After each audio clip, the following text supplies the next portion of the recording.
Mi padre me aterrorizó durante 29 años y esta noche intentó golpearme, pero cuando lo empujé y cayó al suelo descubrí que el monstruo solo era un viejo débil. Esta noche, hace apenas unas horas, se fue la luz de un solo enchufe de la sala de mi casa, y por esa tontería mi vida entera se dio vuelta. Tengo 29 años, y todavía me tiemblan un poco las manos mientras escribo esto, no de miedo, sino de algo que aún no sé nombrar. Escribo porque necesito sacar afuera lo que pasó antes de convencerme de que lo soñé. Y todo empezó por ese cable. No se fue la luz de la casa entera, ojo, solo la de ese enchufe. Los gatos andaban correteando por la sala y tropezaron el alargador, que se soltó de la pared y dejó de dar corriente. Teníamos luz en todos lados, los ventiladores andando, todo funcionando, hacía un calor pegajoso de esos que no aflojan ni de noche y al menos el aire corría. Era, ni más ni menos, un cable suelto de $10 que se reemplazaba por la mañana en cualquier tienda, en 5 minutos. Una cosa de nada, una molestia menor. Pero mi padre no lo vio así, ni de lejos. Entró en una rabia que no tenía ningún sentido para el tamaño del problema. Empezó a gritarnos a mi hermana Catarina y a mí, exigiéndonos que saliéramos en el coche, a medianoche, a comprar un alargador nuevo en ese mismo instante. No a la mañana. Ahora, como si la casa entera se estuviera incendiando, como si fuera una emergencia de vida o muerte y no un enchufe sin corriente en un rincón de la sala. Hay que entender que mi padre es, a esta altura, un hombre muy enfermo. Tiene problemas serios del corazón, diabetes, la presión por las nubes, está físicamente hecho una ruina, se cansa al cruzar una habitación. Pero la enfermedad nunca le quitó la costumbre de mandar a los gritos. Catarina ya se estaba levantando del sillón para obedecer y no hacerlo enojar más, con esa cara de resignación cansada que ella y yo conocemos demasiado bien, la cara de quien aprendió a ceder antes de que el grito vaya a más. Y algo en mí, esta vez, dijo que no. Le dije que se calmara, que era un cable, nada más, que lo arreglábamos en la mañana y que nadie iba a salir a esa hora por una tontería. Lo dije tranquilo, sin levantar la voz ni un poco, con una serenidad rara que me salió de algún lado desconocido, y fue lo último que yo mismo habría esperado de mí en una situación así. Él no estaba acostumbrado a que le dijeran que no, mucho menos yo. Se levantó de su sillón y se me vino encima, se me puso a centímetros de la cara, tan cerca que le sentía el aliento. Me miraba con esa furia vieja, conocida, la de toda la vida, esperando que yo bajara la vista al piso y me encogiera como hice puntualmente cada vez durante 29 años. Era el guión de siempre, y los dos nos sabíamos nuestros papeles de memoria. Y entonces echó el brazo hacia atrás e intentó pegarme. No fue un gesto dudoso ni ambiguo, no fue un manotazo al aire, fue claro, directo, intencional. Iba a golpearme en la cara, exactamente como cuando yo era un chico que no podía defenderse. No le devolví el golpe. Quiero dejar eso bien claro, porque es importante y me lo repito a mí mismo cada vez que la escena me vuelve a la cabeza. No le pegué, ni una sola vez. Solo levanté las manos y lo empujé, lo saqué de encima de mí para protegerme, un movimiento de defensa, nada más. Pero él está débil, no tiene fuerza ni equilibrio, y el empujón lo mandó para atrás. Trastabilló hacia atrás, manoteó el aire buscando dónde sostenerse, no encontró nada, y se cayó al suelo, sentado, con la espalda contra el sillón. Todo pasó en un segundo, en silencio, sin el estruendo que uno imaginaría. No se golpeó fuerte, no se lastimó.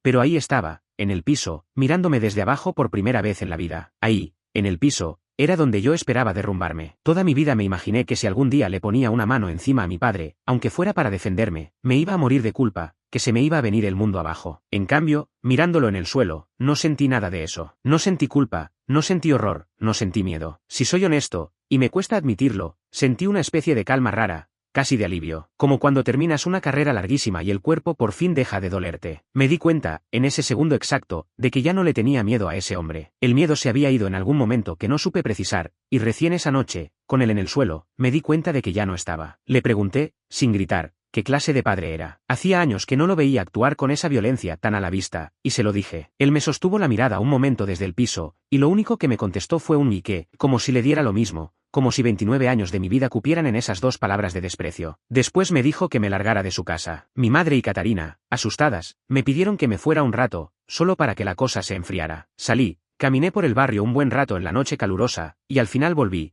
porque no tengo otro lugar a donde ir. Cuando entré, él ya estaba encerrado en su cuarto, en silencio. Y ese silencio era distinto a todos los anteriores. Para que se entienda el peso de esa noche, tengo que retroceder, porque esto no empezó hoy. Empezó hace 29 años, el día que nací. Mi padre fue siempre el hombre que discute con todo el mundo. Con su propio hermano, al que hace años no le habla. Con los amigos, que se le fueron yendo uno por uno. Con los compañeros de trabajo, con los vecinos, con quien se le cruzara. La pelea es su idioma natural, la única forma que conoce de estar en el mundo. Sospecho que a él también lo criaron a los golpes y los gritos, que aprendió de alguien que el respeto y el miedo eran la misma cosa. Eso no lo disculpa, pero ayuda a entender de dónde salió el monstruo. Y cuando yo era chico, esa pelea a veces tomaba la forma de un golpe. Me pegó en la cabeza más de una vez, de esos golpes secos que te dejan los oídos zumbando y la cara caliente. Y de esos golpes uno aprende rápido, sin que nadie se lo explique con palabras, que lo más seguro es no hacer ruido, no molestar, volverse lo más pequeño posible, ocupar el menor espacio que se pueda en la propia casa. Aprendí a leer sus pasos en el pasillo, a saber por el sonido de la puerta qué humor traía. Pero lo que más me marcó no fueron los golpes, fue el silencio. En 29 años, mi padre y yo no tuvimos jamás una sola conversación de padre a hijo. Ni una, y no exagero. Nunca se sentó a preguntarme cómo me iba, que me gustaba, que soñaba, nada. Cada vez que yo intentaba hablarle, aunque fuera de la cosa más insignificante, del clima, de un partido, de algo que vi en la calle, me cortaba en seco con un gruñido, desviaba la mirada, se levantaba y se iba a otro lado de la casa. Era como hablarle a una pared que encima se ofendía de que le hablaras. Nunca me miró a los ojos más de 2 segundos. Crecí siendo invisible y amenazado al mismo tiempo, las dos cosas juntas, que es una combinación muy rara y que te deja bastante torcido por dentro, dudando siempre de si tienes derecho a ocupar espacio o a abrir la boca. Hace mucho que dejé de llamarlo papá en mi cabeza. Para mí era, simplemente, un desconocido amargado con el que me tocó compartir techo. Aclaro algo para los que no son de mi cultura, porque siempre sale el comentario. De donde vengo, es lo más normal del mundo que los hijos solteros vivan con sus padres hasta bien entrados los 20 o los 30. No es aprovecharse de los padres, no es vagancia, no es ser un inútil incapaz de irse de la casa, como a veces lo pintan desde afuera. Es, sencillamente, la forma en que funcionan las familias de donde vengo, algo tan normal que a nadie le llama la atención. Así que no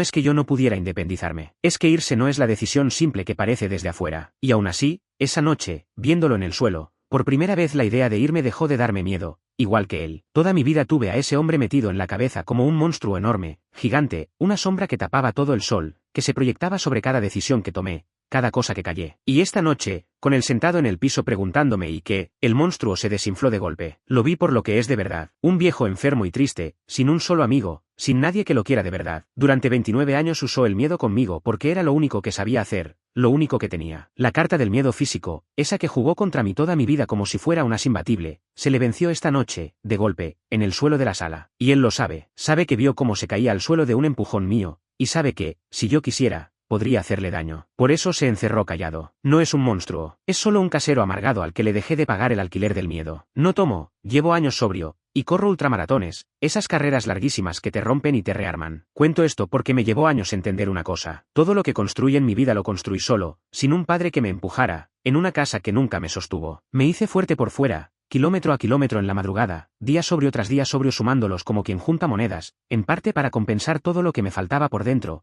todo lo que esa casa y ese hombre nunca me dieron. El cuerpo fue lo único que pude controlar cuando nada más se dejaba controlar. Y hoy, raro, esa fuerza que entrené en silencio durante años apareció sola, sin que yo la llamara, en la forma de 2 manos que por fin dijeron basta. No sé qué va a pasar mañana en esta casa, pero sé, con una certeza que me sorprende, que algo se rompió esta noche para siempre. Y por primera vez en mis 29 años, creo de verdad que lo que se rompió esta vez no fui yo. Actualización 1. Pasaron 3 días desde esa noche y casi no he dormido, no por miedo, sino porque la cabeza no para de darle vueltas a algo que cambió y todavía no termino de medir. Dije que iba a actualizar si pasaba algo, y pasó, aunque lo que pasó es raro de explicar porque en gran parte es lo que no pasó. Muchos preguntaron cómo quedó la convivencia con mi padre después del empujón, si hubo gritos, represalias, una segunda parte. Y la respuesta es que no hubo nada de eso, y ese es justamente el punto. Hubo silencio, pero un silencio nuevo, de otra clase. Mi padre salió de su cuarto al día siguiente como si nada hubiera pasado, con la misma cara de piedra de siempre, sin una palabra sobre lo de la noche anterior. Pero algo en él estaba distinto, y se notaba en detalles mínimos, de esos que solo capta quien se pasó la vida entera estudiando los humores de otro para poder sobrevivir bajo su mismo techo. Yo soy experto en leerlo, llevo 29 años haciéndolo. No me gritó ni una sola vez en 3 días, algo nunca visto, porque antes no pasaba un día sin un grito o una orden ladrada. No me mandó a hacer nada. No buscó pelea por ninguna de las 1000 tonterías por las que siempre la buscaba. Cuando nos cruzamos en la cocina esa mañana, los dos estirando la mano hacia la misma cafetera, él la soltó, bajó la mirada al suelo de baldosas y se corrió un paso para dejarme pasar primero. Un gesto mínimo, casi invisible, pero que en 29 años yo nunca le había visto hacer conmigo, ni una sola vez. Siempre, sin excepción, fui yo el que se apartaba en los pasillos, el que medía sus propios pasos para no hacer ruido, el que entraba a una habitación midiendo primero el humor de él antes de animarse a respirar tranquilo. Y de repente el que mide los pasos es él. No sé bien cómo describir lo que se siente ver eso, ese pequeño gesto de sumisión, después de toda una vida al revés, después de 29 años siendo yo el que se apartaba. No es alegría, no es venganza, nada tan limpio como eso. Es más bien una desorientación rara, como pisar mal un escalón en la oscuridad. Toda la semana anduve así, descolocado, esperando un grito que no llegaba, midiendo un humor que ya no hacía falta medir. Mucha gente preguntó por mi madre y por Catarina, si tomaron partido, si me apoyaron o si me echaron la culpa. Y esto es lo complicado, porque no es blanco y negro. Esa noche las dos me pidieron que me fuera, pero ahora entiendo que no lo hicieron contra mí, lo hicieron por puro reflejo de supervivencia, el mismo que tenemos todos en esta casa, el de calmar a la fiera como sea. Mi madre lleva más años que yo aguantando a ese hombre. Aprendió hace mucho una regla de supervivencia, la de que la única forma de tener paz en la casa es no contradecirlo nunca. Ella no defiende lo que él hace, nunca lo hizo de palabra. Solo le tiene un pánico viejo y profundo al conflicto, le aterra que las cosas exploten, prefiere 1000 veces tragar en silencio antes que encender una chispa. Cuando hablé con ella en estos días, en la cocina, mientras él dormía,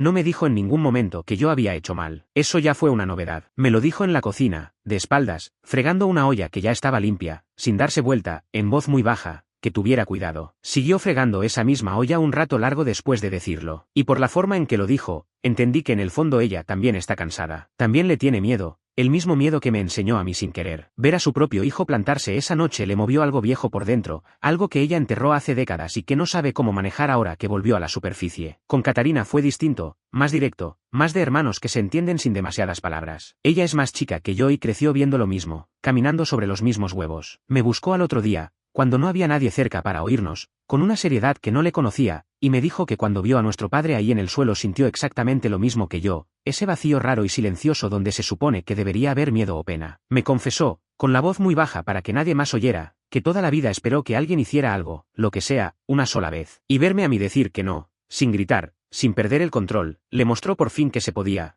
que no era obligatorio encogerse para siempre. No me abrazó ni hizo una escena, no somos así en esta familia, nunca aprendimos a serlo. Pero me apretó el brazo un segundo al pasar por el pasillo, sin decir nada, y para nosotros dos, criados en esta casa de silencios, ese apretón valía más que cualquier discurso. Saber que ella lo vio igual que yo me sacó un peso enorme de encima. Por un momento llegué a pensar que el monstruo solo existía en mi cabeza, que yo había exagerado toda una vida. Varios me preguntaron si Catarina también le tiene miedo. La verdad es que sí. Todos en esta casa le tenemos miedo, o le teníamos. La diferencia es que ella es más chica que yo y todavía depende mucho más de esta casa, y eso me pesa como una piedra, porque yo al menos ya puedo planear irme, y ella no. Ella todavía no tiene a dónde, y dejarla acá sola con todo esto no es una opción para mí. En estos días, por primera vez, me puse a pensar en serio qué quiero hacer con mi vida en esta casa. Y no desde el miedo, como siempre había pensado en esa casa, sino desde la cabeza fría, mientras corría mis kilómetros de cada madrugada por las calles todavía vacías, que es donde mejor pienso. Correr largo tiene exactamente eso, es casi una medicina. A partir de cierta distancia, cuando las piernas entran en piloto automático, la mente se aquieta de una forma rara y las cosas se ven con una claridad fría que adentro de esa casa, con el respirando cerca, nunca tuve. Mientras corría, con el sol todavía sin salir, me hice por fin la pregunta que nunca me había animado a hacerme en serio. ¿Por qué sigo acá? La respuesta cómoda es la cultural. De donde vengo es normal quedarse, no es raro, nadie te juzga por eso. Pero la respuesta honesta, la incómoda, es otra. Durante mucho tiempo me quedé porque en el fondo todavía buscaba algo de él. Una aprobación, una conversación, un gesto de padre, uno solo, que nunca iba a llegar. Quedarme en esa casa, en el fondo, era seguir esperando un milagro que no iba a pasar. Y esa noche, con el empujón, con él mirándome desde el piso, entendí de golpe que ya no espero absolutamente nada de él. El hombre que se cayó al suelo esa noche no tiene nada que darme, y lo más triste es que nunca lo tuvo, ni cuando era joven y fuerte. Estuve 29 años esperando algo de alguien que no tenía nada para dar. Y darme cuenta de eso, por raro que suene, es lo más cerca que estuve nunca de sentirme libre. Dejar de esperar algo de alguien que nunca te lo va a dar es una forma triste de libertad, pero es libertad al fin. Actualización 2. Pensé que no iba a tener nada nuevo que contar en un buen tiempo, que las cosas simplemente seguirían en ese silencio raro. Pero una semana después de la noche del empujón pasó algo que me confirmó todo lo que sospechaba, y por eso vuelvo a escribir antes de lo que pensaba. No fue un grito ni un golpe, fue algo mucho más revelador, porque mostró que mi padre, en el fondo, entendió que el viejo método se le terminó, y que ahora está probando otro. Esa misma mañana, mientras yo desayunaba en silencio antes de salir a correr, hizo algo que, les juro, no había hecho ni una sola vez en 29 años de vida bajo el mismo techo. Arrastró la silla y se sentó en la mesa, justo enfrente, con una taza de té entre las manos que no llegó a tomar, y trató de hablarme. Yo me quedé con la cuchara del cereal a medio camino, sin moverla, porque ese hombre no se sentaba frente a mí a la mesa desde que tengo memoria. No fue una conversación de verdad, fue torpe, rígida, con pausas largas e incómodas. Me preguntó por mis carreras, por el entrenamiento, por cuántos kilómetros corría, cosas que en 29 años jamás le habían importado lo más mínimo. Cada pregunta sonaba ensayada, hueca, como leída de un papel por alguien que no entiende lo que lee. No había curiosidad real detrás, solo la necesidad de llenar un silencio que de pronto le incomodaba a él, no a mí. Y entendí, mientras lo escuchaba, lo que estaba pasando en realidad. No era un padre arrepentido buscando, por fin, reconectar con el hijo que ignoró toda la vida. Ojalá hubiera sido eso, aunque llegara con 29 años de retraso. Era otra cosa, más fría. Era un hombre que acababa de perder su única herramienta de control, el miedo, y que ahora, a tientas, tanteaba otra distinta, el acercamiento. Porque cuando alguien deja de temerte, y tú todavía necesitas tener poder sobre esa persona para sentirte algo en la vida, no te queda otra que cambiar de estrategia. Si el palo ya no funciona porque la víctima dejó de temerle, pruebas con la zanahoria, con la sonrisa torpe, con el interés fingido. El objetivo de fondo es el mismo de siempre, seguir teniendo a alguien debajo. El que durante 29 años no fue capaz de mirarme a los ojos más de 2 segundos, de pronto buscaba esos mismos ojos con desesperación disimulada. Y no porque le importara yo, sino porque le aterra haberse quedado sin la sumisión que le sostenía el lugar de jefe en esta casa. Mucha gente en los comentarios me preguntó por qué no lo denuncio, por qué no lo echo, por qué no le devuelvo aunque sea una parte de todo lo que me hizo. Y lo entiendo, de verdad, pero denunciar a un viejo enfermo por un empujón que di yo mismo en defensa propia no me lleva a ningún lado bueno, suena hasta absurdo. Y devolverle todo el daño que me hizo, pegarle ahora que no puede defenderse, me convertiría en una versión barata de él, en exactamente la clase de hombre que pasé la vida temiendo. Y eso es lo último que quiero ser en este mundo. Lo escuché esa mañana, le contesté con cortesía, pero por dentro lo vi clarísimo. No le respondí con rabia ni con rencor, no le di el gusto. Ya no muerdo ese anzuelo, ninguno de los dos, ni el del miedo de antes ni el del falso cariño tardío de ahora. Los dos buscan exactamente lo mismo, tenerme debajo de él, y eso ya se terminó. Y creo que él se dio cuenta de que yo me daba cuenta de todo, porque la charla se murió sola a los pocos minutos, entre silencios incómodos, y no la volvió a intentar ningún otro día. Volvió a su cuarto y a su silencio, que es su verdadero hogar. Mucha gente me preguntó por mi plan a largo plazo, si me voy a ir, cuándo, cómo. Y la verdad es que empecé a moverme, callado, sin anunciarlo. Estoy ahorrando en serio, separando una parte de cada sueldo apenas lo cobro, mirando lugares para alquilar en los ratos libres, haciendo cuentas en una libreta que escondo bien para que él no la encuentre, calculando hasta el último dólar cuánto necesito para arrancar solo sin depender de nadie. No me voy a ir mañana, porque irse bien lleva tiempo y dinero, y porque no quiero salir huyendo de madrugada como un ladrón, dando un portazo y arrepintiéndome a la semana. Quiero irme con la cabeza tranquila, con un lugar de verdad esperándome, en mis propios términos. Pero la decisión ya está tomada de un modo firme que antes no estaba, ya no es un sueño vago de algún día, es un plan con números y fechas. Antes me quedaba esperando algo de él, ahora me quedo solo el tiempo justo para irme bien, en mis términos y no en los suyos, que es una diferencia enorme aunque desde afuera se vea igual. Y le dije a Catarina una cosa importante, que cuando yo arme algo estable, va a haber lugar para ella si lo necesita. No pienso dejarla sola en esta casa cargando con todo esto, no después de que ella fue la única persona que me entendió de verdad cuando todos los demás solo querían que la cosa se calmara. Se lo debo, y además quiero hacerlo. Con mi madre las cosas siguen en un equilibrio frágil, de cristal. No hubo gran reconciliación con abrazos ni tampoco una gran pelea con portazos. Quedamos en una especie de tregua silenciosa. Hablamos poco, lo justo, pero noté que me trata de un modo distinto,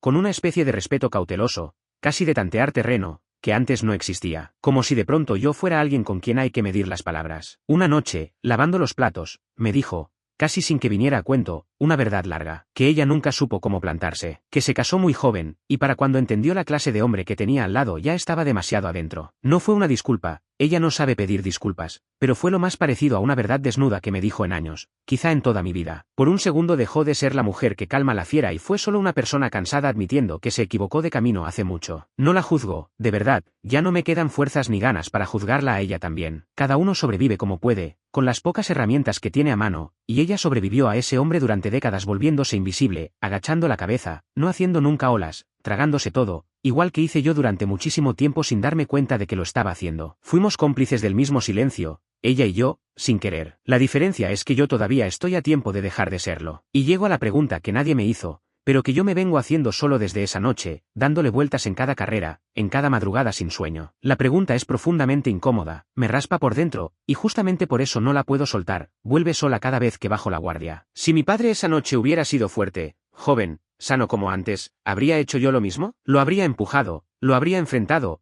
o me habría encogido como toda la vida? Durante días me dije que sí, que claro que sí, que el cambio fue mío, que por fin, a los 29, encontré el coraje que me faltó toda la vida. Es la versión heroica, la que me deja mejor parado en el espejo, la que me gustaría creer y contar. Pero me prometí a mí mismo ser honesto en esto, aunque me deje peor parado. La respuesta honesta, la que me cuesta mirar de frente sin desviar la vista como hacía él, es que no lo sé. Y no saberlo me molesta más que cualquier otra cosa de toda esta historia. Tal vez mi valentía de esa noche no fue del todo valentía. Tal vez fue que, por primera vez, las fuerzas estaban del otro lado, que él ya no era una amenaza real, que la enfermedad y los años lo habían vaciado por dentro, y que algo animal en mi cuerpo lo detectó antes incluso que mi cabeza, como el perro que deja de temerle al amo que ya no puede pegarle. Y eso me sacudió hasta los cimientos, porque significaría que a lo mejor yo no me hice más valiente con los años, sino que él simplemente se hizo más débil, que no fue un acto de coraje, sino una reacción ante un peligro que ya se había apagado solo, que mi gran momento no fue tan heroico como me gustaría contármelo. Pero le di muchas vueltas, y llegué a algo que me dejó en paz. No importa tanto si fue coraje o si fue que él se debilitó. Lo que cambió de verdad,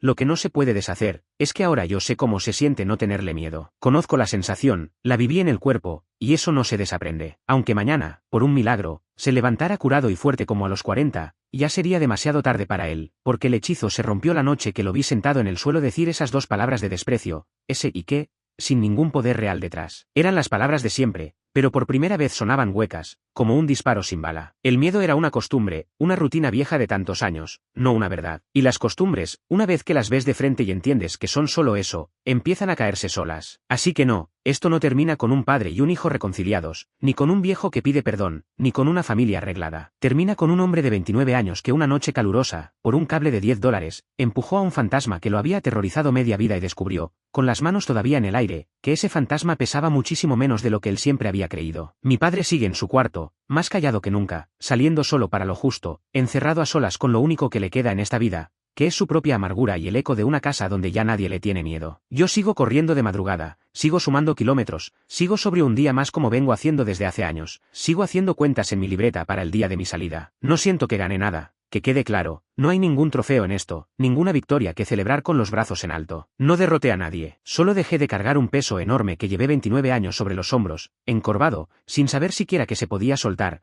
porque nunca en la vida nadie me dijo que yo tenía permiso para bajarlo y descansar. Resulta que el permiso me lo tenía que dar yo solo. Y por ahora, con eso, con esa sola cosa, me alcanza y hasta me sobra. No necesito que termine en tragedia ni en final feliz de película. Me basta con saber que el miedo se fue y que no pienso dejar que vuelva a entrar por la puerta.